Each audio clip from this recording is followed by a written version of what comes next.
Hello, ಎಲ್ಲರಿಗೂ ನಮಸ್ಕಾರ. ಇವತ್ತಿನ ಕ್ಲಾಸ್ ನಾನು ನಿಮಗೆ ಒಂದು ದಿನಾಲು ನಾವು ಯೂಸ್ ಮಾಡ್ತಕ್ಕಂಥ ಸಮ್ ಇಂಗ್ಲಿಷ್ ಸೆಂಟೆನ್ಸ್ಗಳನ್ನು ಯಾವ ರೀತಿಯಾಗಿ ಯೂಸ್ ಮಾಡ್ತೀವಿ, ಬಹಳಷ್ಟು ಈಜಿ ಆಗಿರ್ತಕ್ಕಂಥ ಟಾಪಿಕ್ಸ್. ಈಸ್, ಯಾಮ, ಆರ, ನೆಕ್ಸ್ಟ್ ಒನ್ ಹ್ಯಾವ, ಹ್ಯಾಸ್. ನಾವು ಯಾವ ಸಬ್ಜೆಕ್ಟ್ ಮುಂದೆ ಯಾವ ಹೆಲ್ಪಿಂಗ್ ವರ್ಬ್ ಅನ್ನ ಯೂಸ್ ಮಾಡ್ತೀವಿ ಅಂತಕ್ಕಂಥದ್ದನ್ನ ಇವತ್ತು ನಿಮಗೆ ಈಜಿ ಆದ ಟ್ರಿಕ್ಸ್ ಅಲ್ಲಿ ನಾನು ನಿಮಗೆ ಹೇಳ್ಕೊಡ್ತಾ ಇದ್ದೀನಿ. ಓಕೆ, ಯಾರು ನೀವು ಚಿಂತೆ ಮಾಡಬೇಕಾಗಿಲ್ಲ. Don't worry, this is very important and very easy topic. Okay, listen here.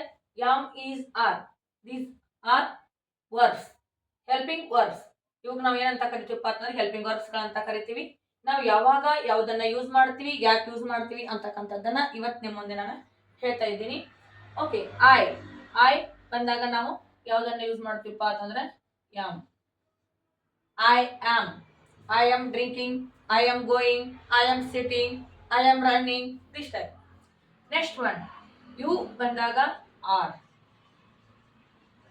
You are going, you are drinking, this time. He ಬಂದಾಗ ಈಸ್ ಅನ್ನ ಬಳಸ್ತೀವಿ. She, this one also is. It one also is. We, we, this is are. We is a plural form. We is a plural form because use are. We are playing, we are eating, we are learning, we are discussing, we are playing. Okay, next one, they also, they are. ನೋಡಿ, ಯಾವಾಗಲೂ ಕೂಡ ಇದೊಂದು method ನೆನಪಿಟ್ಕೊಡ್ರಿ. I ಬಂದಾಗ yam ಅನ್ನ ಬಳಸ್ತೀವಿ. Only I ಬಂದಾಗ ನಾವೇನನ್ನ ಬಳಸ್ತೀವಿ, yam ಅಂತಕ್ಕಂಥದ್ದನ್ನ ಯೂಸ್ ಮಾಡ್ತೀವಿ. Next one you, we, they. You, we, they, this all are plural form. ಇವು ಏನಪ್ಪ ಅಂತಂದ್ರ ಪ್ಲೂರಲ್ ಸಬ್ಜೆಕ್ಟ್ ಆಗಿರೋದ್ರಿಂದ ನಾವು ಯಾವುದನ್ನ ಯೂಸ್ ಮಾಡ್ತೀವಿ, ಆರ್ ಅನ್ನ ಬಳಸ್ತೀವಿ. Next one he, she, it ಬಂದ compulsory this are singular. He, she, it ಬಂದ ನಾವು ಏನನ್ನ ಬಳಸ್ತೀವಿ, ಈಸ್ ಅನ್ನ ಯೂಸ್ ಮಾಡ್ತೀವಿ. ಓಕೆ, ಅಂಡರ್ಸ್ಟ್ಯಾಂಡ್ ಆಯ್ತಲ್ಲ this one. Next one have and has ಅನ್ನ ನೋಡ್ಕೋಣ. Have and has. ಐ ಬಂದಾಗ ನಾವ್ ಏನನ್ನ ಬಳಸ್ತೀವಿ, I have.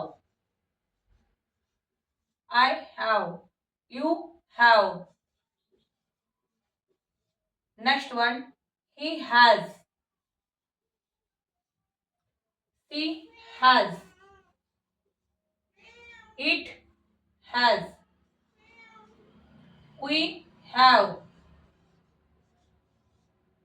They have. Okay. Listen here. Only he, see, it. ಈ ಮೂರನ್ನ ನೆನಪಿಟ್ಕೊಡ್ರಿ.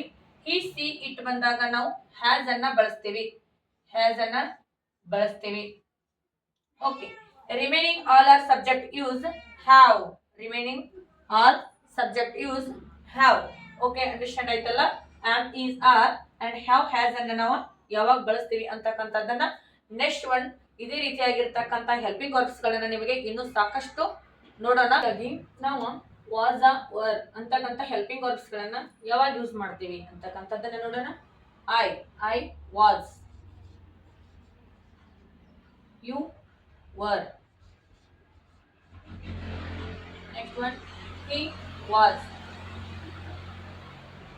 C was. It was. We were.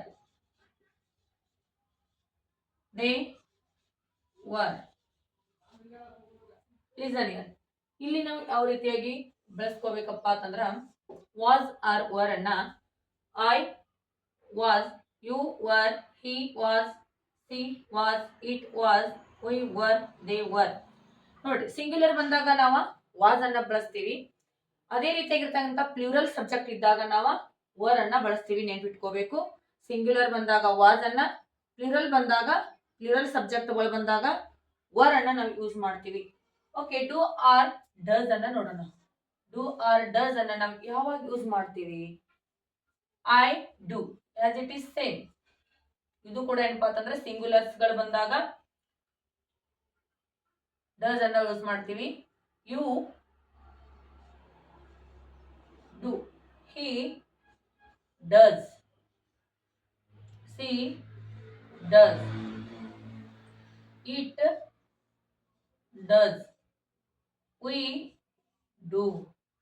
They do. Listen ನೋಡ್ರಿ, ಇಲ್ಲಿ plural subject ಐತಿ ವಿ, ಅದರಿಂದ ನಾವಿಲ್ಲಿ ಡೂ ಅನ್ನ ಯೂಸ್ ಮಾಡಿವಿ. They also plural because use do. It is a singular, it is ಇದೊಂದು ಅಂತ ಬಳಸ್ತೀವಿ ನಾವು. ಅವಾಗ ನಾವು ಡಸ್ ಅನ್ನ ಬಳಸ್ತೀವಿ. She also does, he also does, you do, I do. Okay, ಗೊತ್ತೈತಲ್ಲ?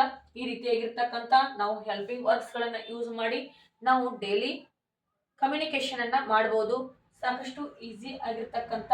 ಇದರ ಮುಂದೆ ನಾವೇನ್ ಮಾಡಬಹುದು? Subject plus verb plus object